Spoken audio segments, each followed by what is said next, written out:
We just got our first look at Tales of the Underworld, a new Star Wars anthology series. I'll break down the full trailer and what you should expect in the 6 episodes on today's video.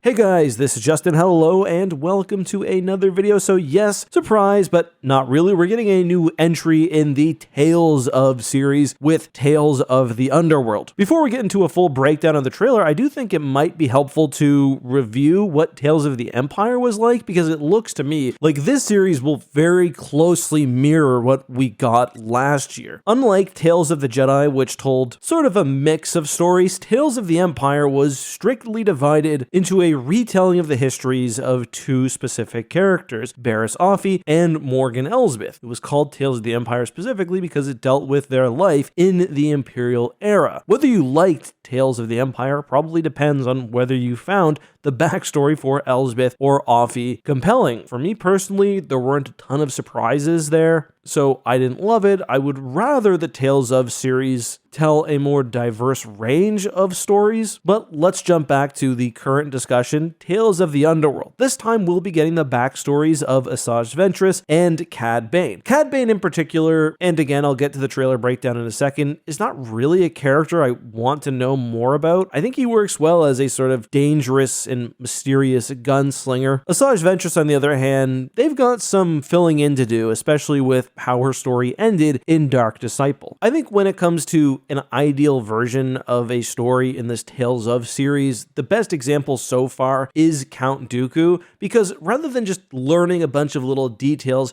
about Dooku's history, we learn more about the filaments which connected the universe and more about the actual personality of Dooku himself before departing the Jedi Order, which was obviously an interesting insight. The thing this story does have going for it is the fact that the Underworld in Star Wars is generally a really fun place. There's lots of room for other characters to pop in. I honestly thought watching this trailer, we were for sure going to see a younger Din Djarin in an animated form for the first time. I think it's very likely we see a character like Boba Fett. I don't think we'll get a fully animated version of their duel scrapped from the Clone Wars, but both of these characters admittedly have big gaps in their timeline. I assume that the 3 episodes we get, again, for Asajj and Cad, will jump around significantly, and it's very possible, for example, this trailer only showed 2 out of the 3 episodes for each character. It was especially like that for, say, Ahsoka in Season 1. Either way, starting with the trailer, Ventress does have her late/post-Clone Wars appearance. It's hard to tell when exactly this takes place. It could be after she meets the Bad Batch. It could be before she encounters Quinlan Vos. Her hair on the Dark Disciple cover looks like this. She was meant to have silver hair in the unfinished Dark Disciple Clone Wars episode, so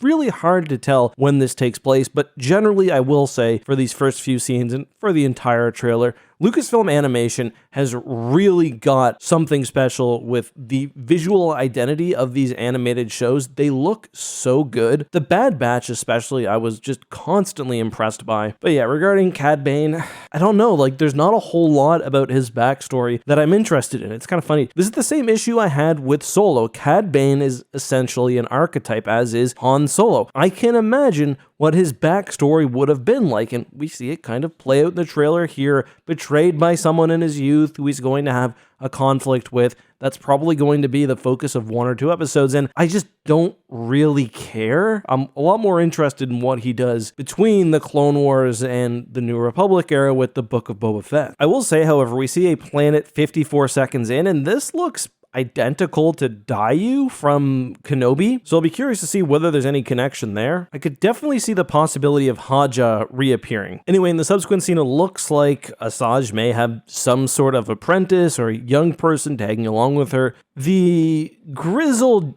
grumpy veteran taking on a young person who softens them to the world is not exactly a new route for the franchise, but I'll give it a chance. The thing I am looking forward to, and I really should do a Clone Wars rewatch, is just to see Ventress in this transition point from being a villain to trying to create a life for herself where she doesn't have to be that person anymore. She says herself, I don't want that life anymore as Dooku's assassin. What does she want? That's what I'm curious about. My sort of wildest bit of speculation would could be that Ventress somehow gets involved with the hidden path and the sort of Jedi Underground, which would actually make sense given what we know about her character going into Kenobi. It also makes sense because we see her standing, seemingly protectively, in front of a group of people about to face down an Inquisitor. Obviously, she's protecting young Corran Horn. I mean, does that make sense? Kind of. We saw the group escape from Inquisitors, of course, in the Kenobi show, but could the Empire have caught up with them in some other place? Maybe. It's quite possible she's following some clues which start on Daiyu and end up leading her to people who need protection from what looks to be a new Inquisitor. Certainly this child,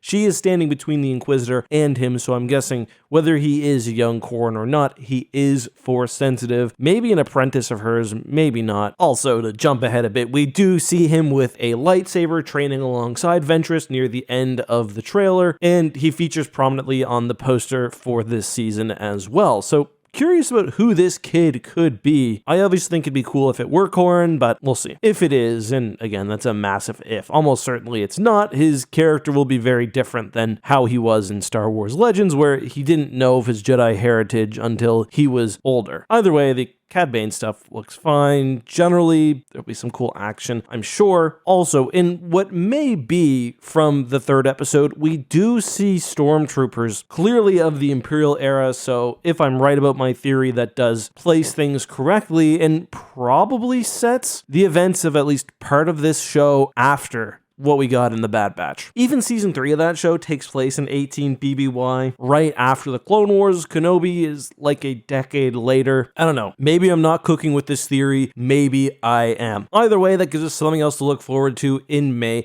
Let's just do a brief recap of things coming up. Notably, in just over 2 weeks, we have Star Wars Celebration Japan. I will not be there, but I will be covering it from my chair at home. I suspect, aside from an episode of Tales from the Underworld, which they'll probably show the attendees at the animation panel, we will get news of the new Star Wars animated show. Whatever it was, the rumors were that the upcoming series would be focused on the Underworld. Again, there's no series actually confirmed, but they're definitely working on one. I wonder whether that rumor was completely made up or whether the wires got crossed with this announcement. Then, of course, Andor Season 2 comes out April 22nd. That will be massive. We've got 4 weeks, 3 episodes each week. I am going to be absolutely blasted covering that every week, but it'll be a lot of fun. Either way, I'm not going to lie and pretend that I'm super interested in the backstories of Cad Bane or Asajj Ventress. I mean, I didn't really talk about Cad Bane in this video. I would like to see the Tales series go in a more diverse direction. I don't think we just need backstories of Clone Wars characters. That's part of the reason why the old Tales of books in Star Wars Legends were so awesome. It'd be like, yeah, this is the tragic backstory of this random bug who sat in the back of the cantina. But that's all I've got. I'll see you guys next time. Bye-bye.